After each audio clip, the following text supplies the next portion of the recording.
على سيد الأنبياء والمرسلين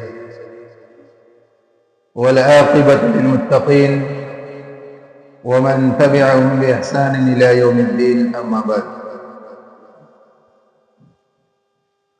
قال الله تبارك وتعالى في كلامه المجيد والفرقان الحميد: فأعوذ بالله السميع العليم من الشيطان الرجيم من همزه ونفخه ونفثه. بسم الله الرحمن الرحيم. يا أيها الذين آمنوا كتب عليكم الصيام كما كتب على الذين من قبلكم لعلكم تتقون أياما معدودات فمن كان منكم مريضا أو على سفر فعدة من أيام أخر وعلى الذين يطيقونه فدية طعام مسكين فمن تطوع خيرا فهو خير له وإن تصوموا خير لكم إن كنتم تعلمون. وقال تعالى في سورة الملك: كلما ألقي فيها فوج سألهم خزنتها ألم يأتكم نذير قالوا بلى قد جاءنا نذير فكذبنا وقلنا ما نزل الله من شيء إن أنتم إلا في ضلال كبير وقالوا لو كنا نسمع أو نعقل ما كنا في أصحاب السعير. تمام قسم کی تعریف و توصیف، حمد و ثنا، بڑائی، بزرگی اللہ رب العالمین کے لیے لائق و زیبا ہے، جس نے انسانوں کو صرف اور صرف اپنی عبادت کے لیے پیدا فرمایا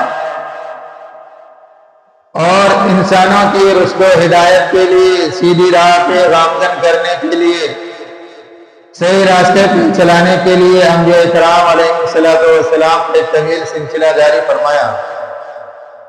لاکھوں کروڑوں درود و سلام اور تمام انبیاء کرام علیہ السلام پر، خصوصاً آخری نبی جناب محمد مصطفیٰ صلی اللہ علیہ وسلم کے اوپر.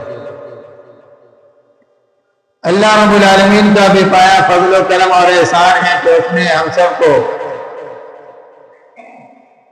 پھر سے ایک رمضان جیسے مبارک اور مقدس مہینے سے ہمکنار کیا. اللہ رب العالمین نے ہمیں پھر موقع دیا کہ ہم اپنے گناہوں کو اس مبارک مہینے میں اپنے سے الگ کر دیں، دور کر لیں، اللہ تعالیٰ کے سامنے معافی تلافی کر لیں، اللہ تعالیٰ کے سامنے گر گرائے اور جو ہم نے 11 مہینے گناہ کیے ان گناہوں سے اللہ تعالیٰ سے نجات مانگنے کا اللہ تعالیٰ نے ہمیں موقع دیا. ورنہ ہمارے بہت سے ایسے بھائی ہیں جو اس سال تو نہیں ہیں، اس سے پہلے ہمارے سامنے تھے لیکن ابھی نہیں. ابھی میں نے آپ کے سامنے قرآن مقدس کی سورہ بقرہ اور سورہ ملک کی کچھ آیتیں تلاوت کی. اس میں اللہ رب العالمین نے ارشاد فرمایا: اے ایمان والو،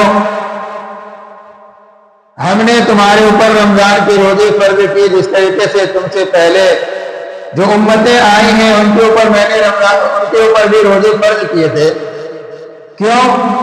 روزہ فرض کرنے کا مقصد اللہ رب العالمین نے آگے فرمایا: لعلکم تتقون، تاکہ تم تقوی اختیار کر سکو، اللہ تعالیٰ سے ڈر اور خوف اپنے دل کے اندر پیدا کرو اور پھر دنیاوی زندگی گزارو. ہم میں سے بہت سے لوگ ہیں، صحت مند ہیں، تندرست ہیں، روزہ نہیں رکھتے. اللہ تعالیٰ نے کیا فرمایا؟ ایام معدودات، یہ زیادہ تو ہے نہیں، گنے چنے 30 دن ہیں یا 29 دن ہیں. کہا فمن کان منکم مریضا او علی سفر فعدۃ من ایام اخر. جو انسان رمضان کا مہینہ پاتا ہے اور وہ بیمار ہے یا حالت سفر میں ہے تو کیا اس کے اوپر بھی روزہ رکھنا فرض ہے؟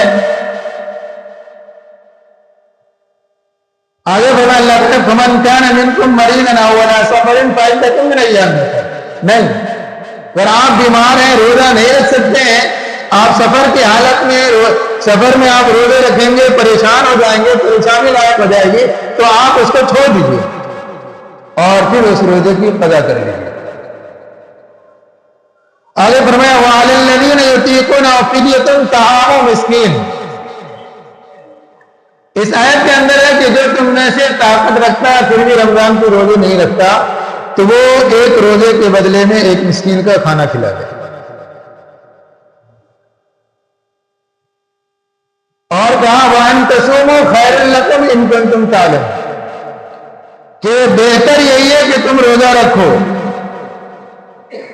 فَمَن تَطَوَّعَ خَيْرًا فَهُوَ خَيْرٌ جو نیکی کرنا چاہے ثواب کمانا چاہے اسے چاہیے کہ روزہ رکھے.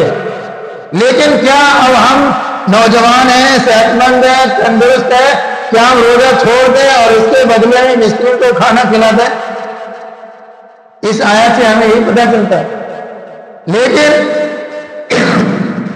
اس کے بعد والی آیت میں جس میں اللہ تعالیٰ نے فرمایا فَمَنْ شَهِدَ مِنْكُمُ الشَّهْرَ فَلْيَصُمْهُ جو تم میں سے رمضان کا مہینہ پائے اسے رمضان کے روزے رکھنا چاہیے. اب اس سے وہ لوگ الگ ہو گئے جو تندرست ہیں صحت مند ہیں. اگر آپ صحت مند ہیں تندرست ہیں تو آپ کو روزہ رکھنا پڑے گا. اگر آپ صحت مند نہیں ہیں بیمار ہیں پریشان ہیں تو آپ روزہ نہ رکھیے. لیکن اس کے بدلے میں ہمیں کیا کرنا ہے؟ یہ چھوڑ دیں گے بیمار ہیں تو ہمارے یہی ہوتا ہے بڑی صاحب کیا کریں بیمار ہیں پھر اس کو نہ قضا کرتے ہیں نہ اس کا کفارہ ادا کرتے ہیں.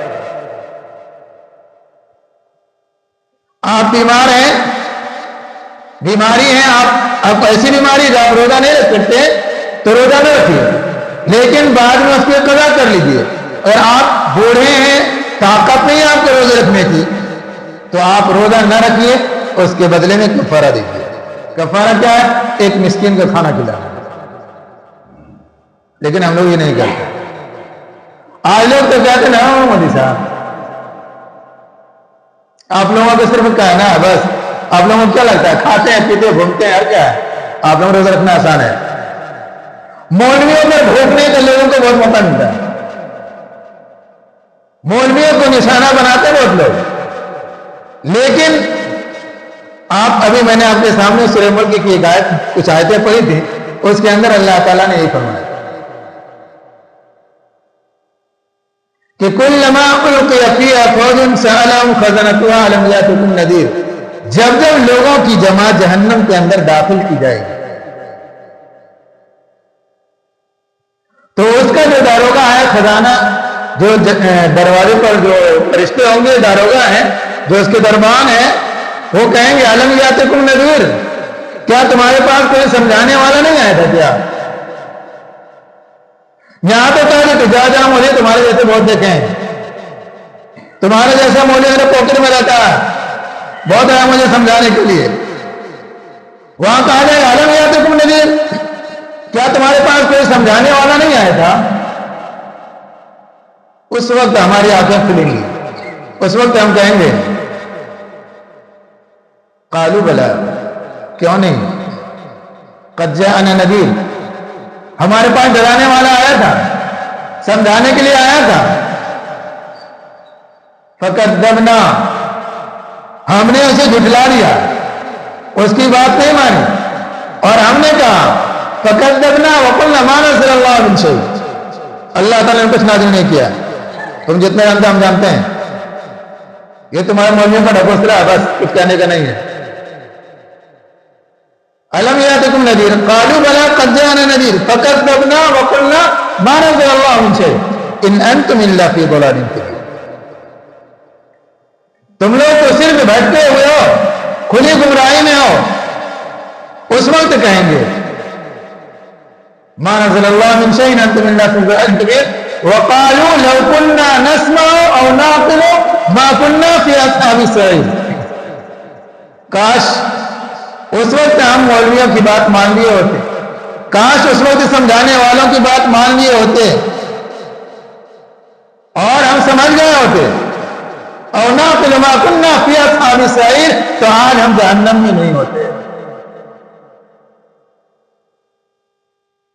میرے محترم کہنے کا مقصد میرا یہی ہے کہ ہم لوگ دینی مسائل کو سیکھیں سمجھیں ہمارے بہت سے ایسے نوجوان ہیں، صحت مند ہیں، تندرست ہیں، دنیاوی کام تو کرتے ہیں، لیکن جب دینی کام کی باری آتی ہے، عبادات کی باری آتی ہے، تو پھر کہنے لگتے ہیں کیا کریں مولوی صاحب، پریشانی بہت ہے، چلے جائیں گے سائیکل اٹھا کر کے، پیدل چلے جا رہے ہیں، روزہ سے نہیں ہے، نہ بھائی نہ مولوی صاحب، نہ رکھ پاتے، کیا کہیں، صحت مند ہے، تندرست ہیں۔ میں دیکھتا ہوں اپنے محلے کے اندر، میں اپنے نگاہ ڈالا آیا نا تو دیکھا کہ میرے گھر کے بغل میں صحت مند لوگ ہیں، تندرست نوجوان سب ہیں، لیکن روزہ کوئی نہیں رکھتا، نہیں رکھا جاتا ہے۔ کتنے دن ہیں؟ ایام معدودات، چند دن ہے نا، سال کے 12 مہینے کے 1 مہینے تو رکھنے ہیں، اور 1 مہینے روزے رکھنے کی فضیلت اللہ کے رسول صلی اللہ علیہ وسلم کی حدیث میں سنیے، فرمایا من صام رمضان ایمانا واحتسابا غفر له ما تقدم من ذنبه، جس نے ایمان اور ثواب کی نیت سے رمضان کے روزے رکھا تو اللہ تعالیٰ اس کے 1 سال کی گناہ کو معاف کر دیتا ہے،